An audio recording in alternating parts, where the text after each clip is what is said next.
La suite dans les idées, Sylvain Bourmeau.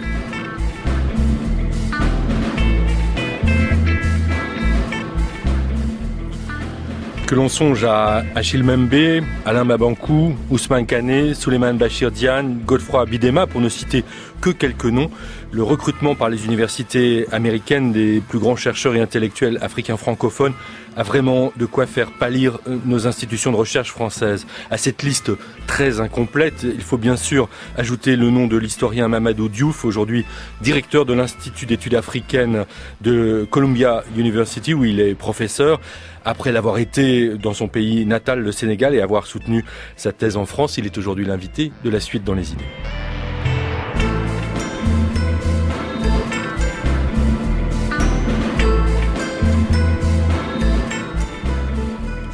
Mamadou Diouf, bonjour. Bonjour. Je suis ravi de vous accueillir dans ce studio de Radio France pour la suite dans les idées. Vous êtes de passage en France parce que vous étiez l'invité d'un festival de sciences sociales important et toujours passionnant à Lyon, Mode d'emploi.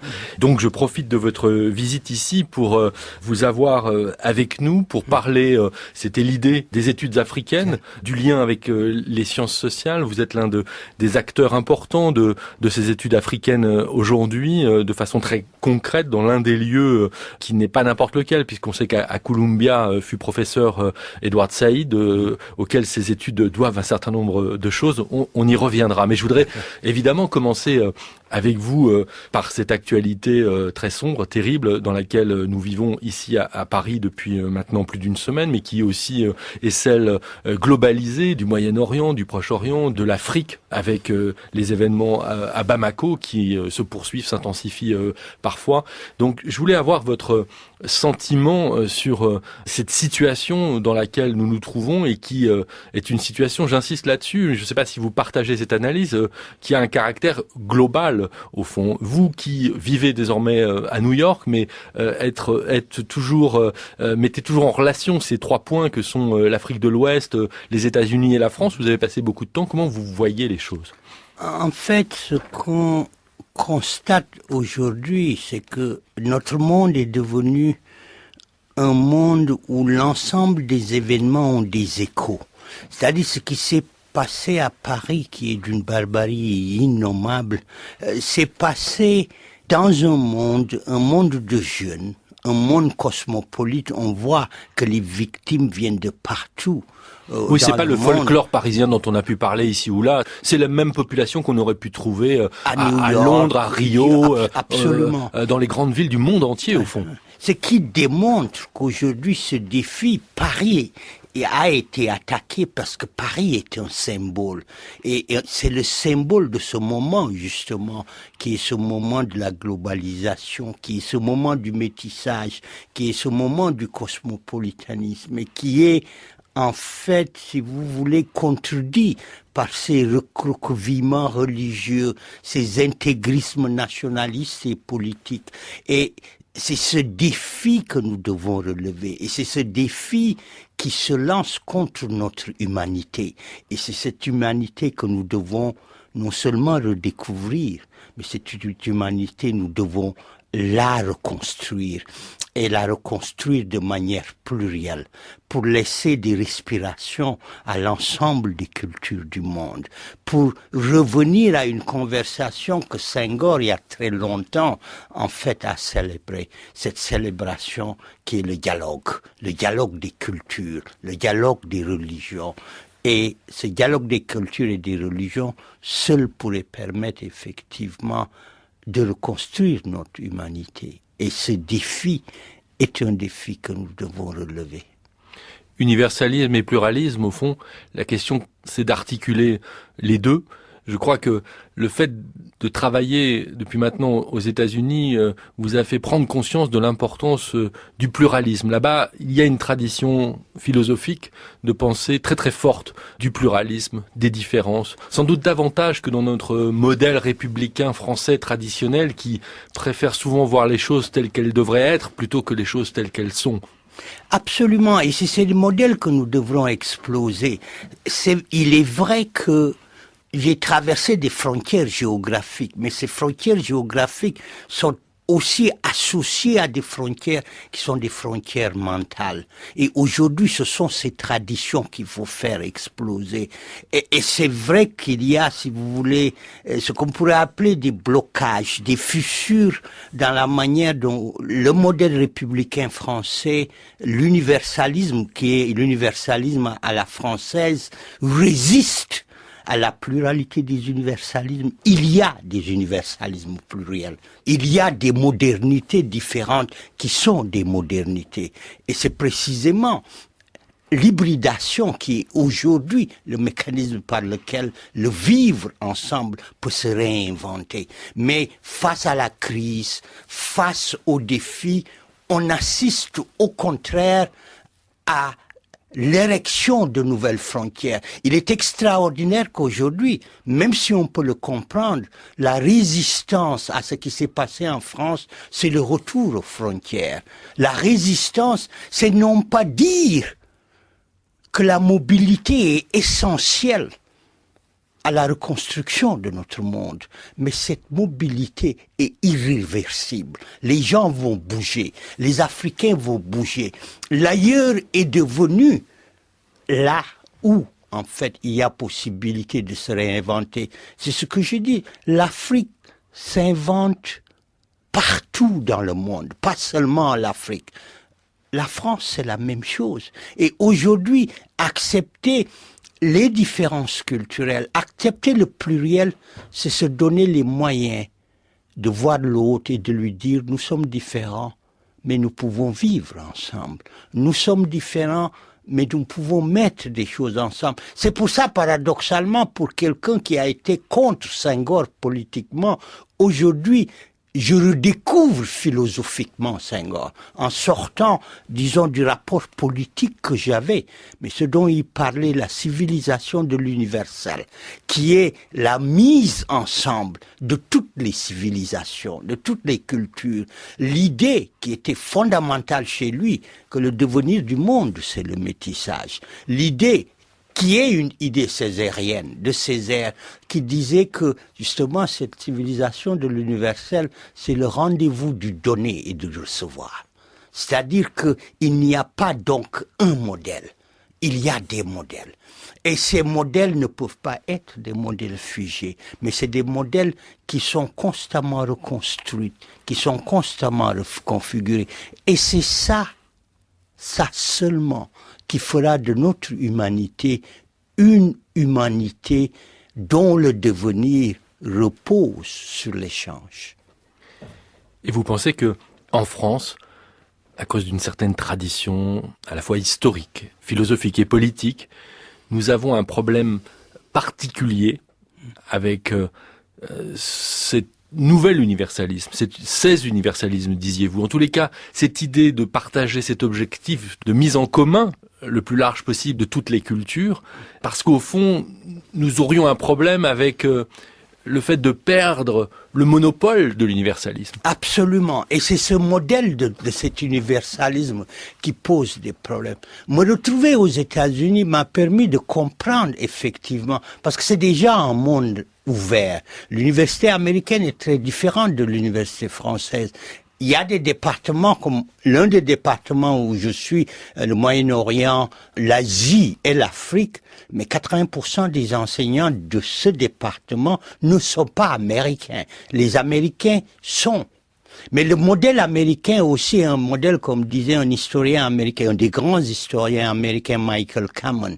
C'est un modèle qui repose sur le paradoxe instable. C'est un modèle qui tend à l'équilibre, mais un équilibre conçu toujours comme un équilibre provisoire. Dynamique. Dynamique. Donc, et qui se renouvelle en s'épuisant, si vous voulez, et qui s'épuise par la rencontre et qui porte sur le pluralisme. Et ce pluralisme est la base du système politique américain. En France, le rejet du communautarisme est en contradiction flagrante avec l'impossibilité de peser sur le système politique, sur le système culturel, sur le système éducatif, si on n'est pas une communauté. Donc la communauté est l'unité par excellence de ce système. Et c'est ça, et cette communauté, elle peut être ethnique, les Italo-Américains, elle peut être raciale. Les Afro-Américains qui sont la seule race américaine, ils ne sont pas considérés comme une ethnie, mais aussi les homosexuels, c'est la même chose. C'est l'idée qu'on est une communauté, qu'on doit être représenté. Et dans toutes les institutions, l'idée que la diversité est porteuse de progrès, que c'est la meilleure chose, c'est cette idée qui fonde le plural. Donc ça veut dire que il y a des modèles différents. J'ai parlé mais le modèle anglais, c'est la même chose. La Grande-Bretagne s'appelle le Royaume-Uni. C'est la reconnaissance d'unités différentes qui s'assemblent. Donc, le modèle d'une république une et indivisible, elle est française. La République américaine n'est pas une et est divisible. C'est comme le rapport du religieux au politique. Aujourd'hui, les spécialistes de ces relations utilisent le mot laïcité en français dans leur texte en anglais parce que la laïcité française, elle est presque exclusive. Elle a été copiée par Atatürk, le passage de l'Empire ottoman à la République turque. Mais à l'opposé, ils disent aujourd'hui le sécularisme pour tout ce qui n'est pas français est turc, pour montrer effectivement que le modèle français se réduit. Donc il y a aussi plusieurs laïcités, il y a aussi plusieurs modernités. Et ce qui montre, vous avez parlé de Saïd à Columbia, l'autre personne qui a joué un rôle essentiel, c'est Gayatri Spivak, qui est toujours à Columbia, mais on a aussi un collègue qui est l'un des derniers grands spécialistes du sanskrit, Sheldon Pollock, qui a passé sa vie à précisément comparer ce qu'il appelle le monde, le passage, la transition du pré-moderne au moderne en Europe et en Inde, et montre que, en fait, les origines de la modernité dans ces deux sociétés presque sont simultanées.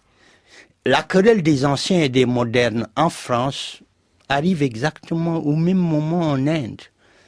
Et il dit, en Europe, en France en particulier, les modernes gagnent le combat. En Inde, ce sont les anciens. Et vous voyez, comparer ces deux perspectives donne une vue sur des modernités différentes. Et lui, il dit la modernité occidentale est une modernité autoritaire qui soumet tout à sa logique, la logique de la raison unitaire.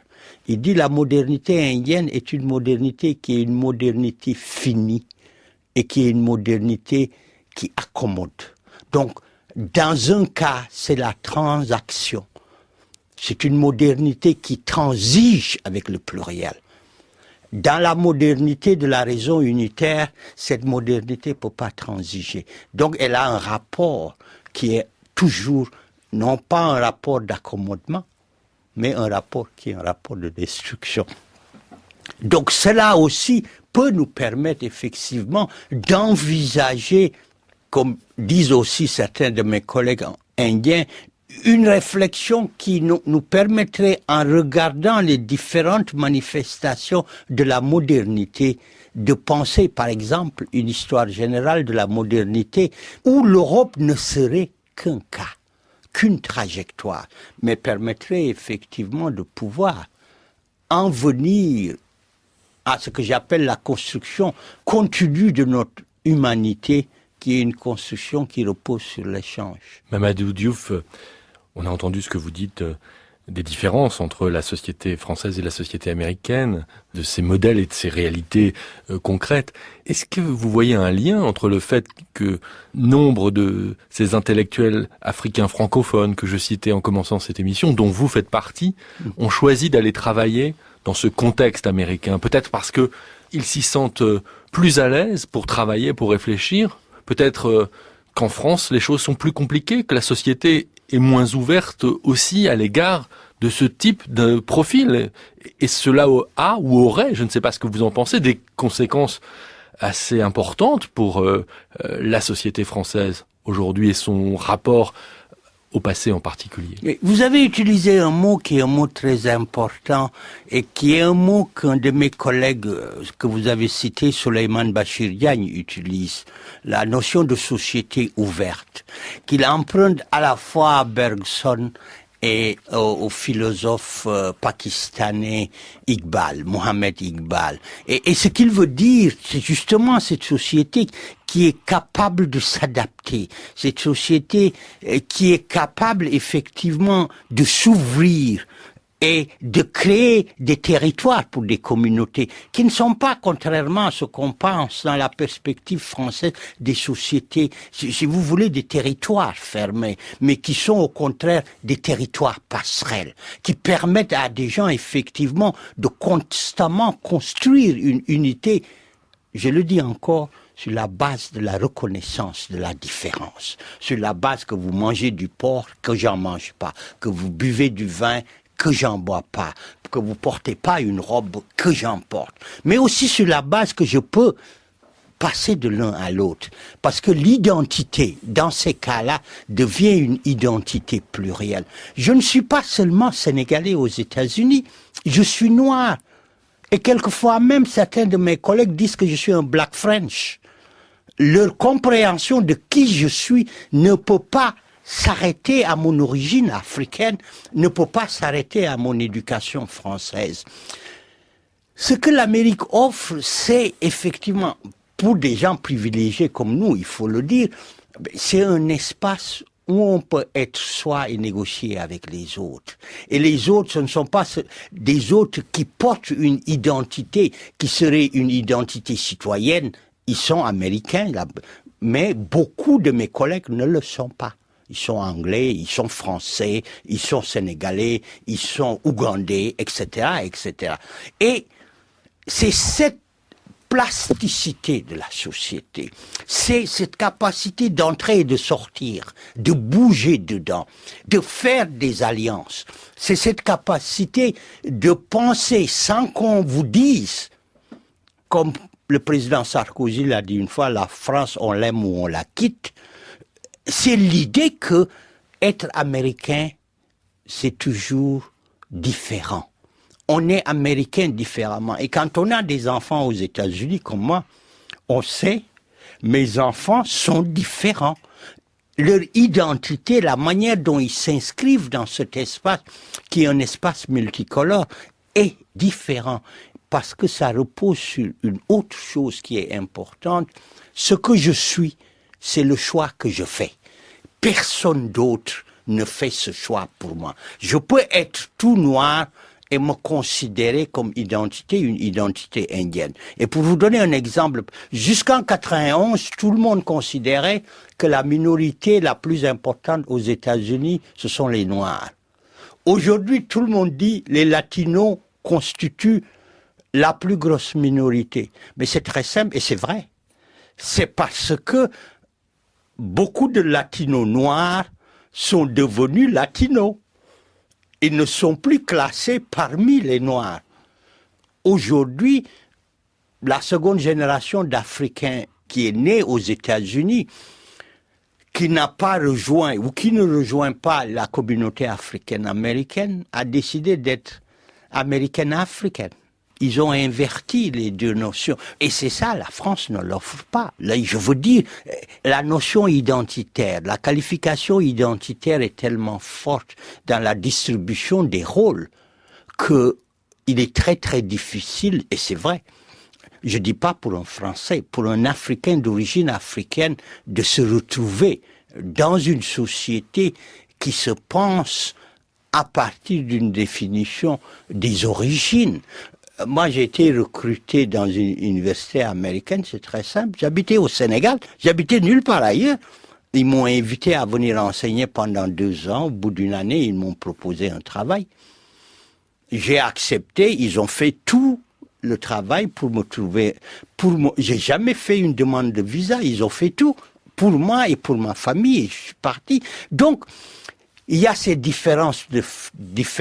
La logique de fonctionnaire qui gouverne le système éducatif supérieur français n'offre pas cette extraordinaire plasticité qu'on retrouve dans la logique américaine. Et pas seulement pour les Africains, c'est pour tout le monde. Aussi bien pour les enseignants que pour les étudiants, disons, qui font des thèses.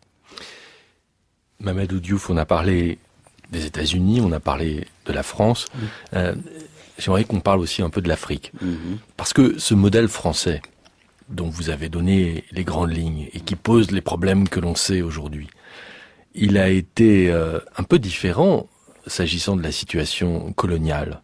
Cette même République française, une et indivisible, elle a organisé les choses très différemment sur les territoires qui formaient à l'époque cet empire français. Et cela a laissé des traces extraordinairement pesantes, extraordinairement importantes aujourd'hui, qui contribuent pour une bonne part à définir la situation telle qu'elle existe et dont l'héritage est compliqué et qui doivent être prises en compte pour comprendre la réalité politique de l'Afrique aujourd'hui, qui est votre objet principal de recherche, la politique au quotidien, la politique dans ces sociétés d'Afrique de l'Ouest, du Sénégal en particulier.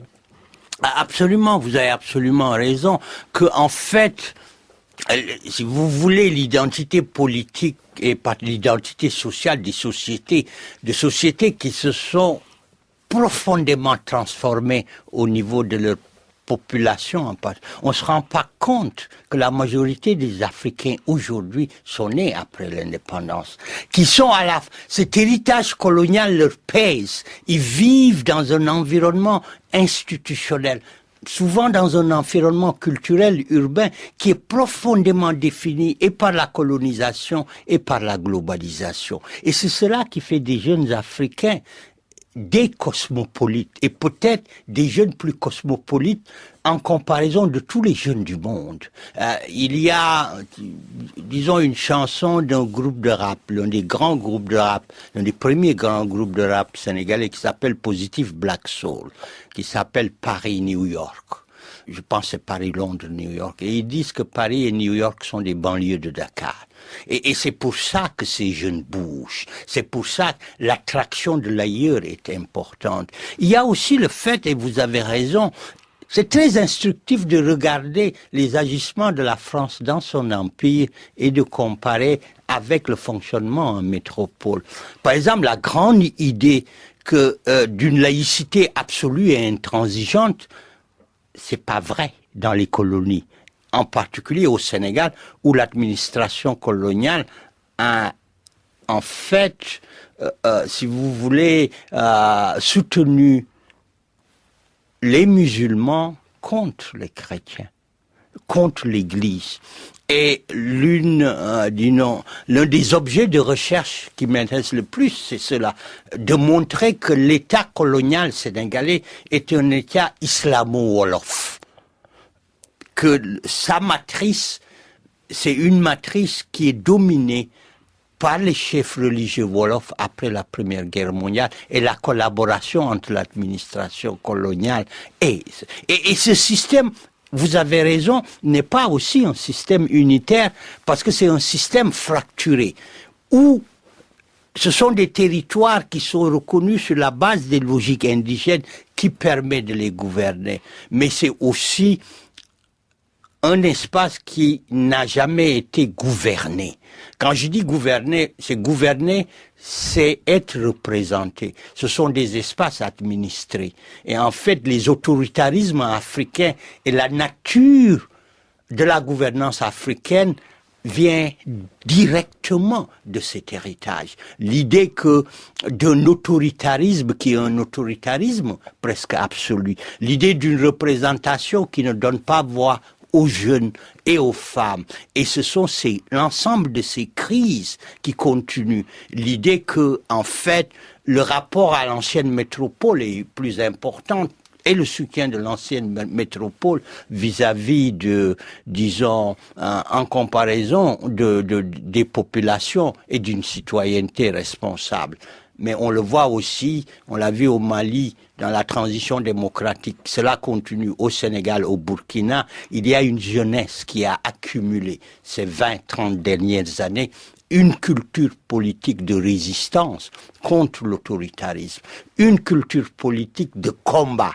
Et ces cultures sont en train de changer l'Afrique, sont en train de la faire entrer de manière très rapide dans ce que j'appelle le temps du monde, qui est le temps de la contestation, qui est le temps de la recréation de nouveaux mécanismes. Et cela, à mon avis, est porté surtout par des jeunes qui sont dans la musique, par des jeunes qui sont dans la peinture, par des jeunes qui reprennent, si vous voulez, le contrôle de leur espace de quartier, mais il y a aussi, et ce qui se passe probablement à Bamako est lié à cela, par des jeunes aussi qui entrent dans des trafics meurtriers, par des jeunes qui entrent dans les églises pour devenir des pentecôtistes, se lancer dans la violence, ou pour devenir des djihadistes. Donc, l'Afrique va aujourd'hui dans toutes les directions. Et c'est allé dans toutes les directions, malheureusement, n'est pas accompagné par, disons, ce qu'on appelle la communauté internationale, dans certains cas. Parce que les solutions deviennent constamment des solutions militaires ou des solutions de rigidité, disons, institutionnelle et de contrôle institutionnel. Alors qu'aujourd'hui, ce qui est indispensable, et je pense que ce que les chercheurs de sciences sociales, mais surtout ce que les romanciers, et en particulier les romanciers africains montrent, c'est que, en fait, ce dont on a besoin aujourd'hui, c'est d'éducation. C'est d'une conversation informée. C'est d'une conversation qui ne met pas constamment l'accent dans l'utilitaire, mais d'une conversation qui rend, disons, à l'art, qui rend à la culture, en fait, une place importante. Et ce que les Américains appellent humanities, les humanités sont devenues importantes. Mais malheureusement, dans le contexte actuel de la globalisation, l'idée de développement économique, l'idée de recherche financière est en train d'écarter, disons, ces humanités qui sont si importantes pour les sociétés humaines d'aujourd'hui. Merci beaucoup Mamadou Diouf, je suis très heureux de vous avoir reçu à la suite dans les idées. Votre voix résonne particulièrement dans cette période difficile que nous traversons depuis quelques jours ici à Paris, mais qui a un caractère global dont nous avons parlé largement ensemble. Merci à vous. On trouve les références de vos publications sur la page de l'émission La Suite dans les idées sur le site de France Culture, page où vous pouvez également écouter l'émission et la podcaster. Merci.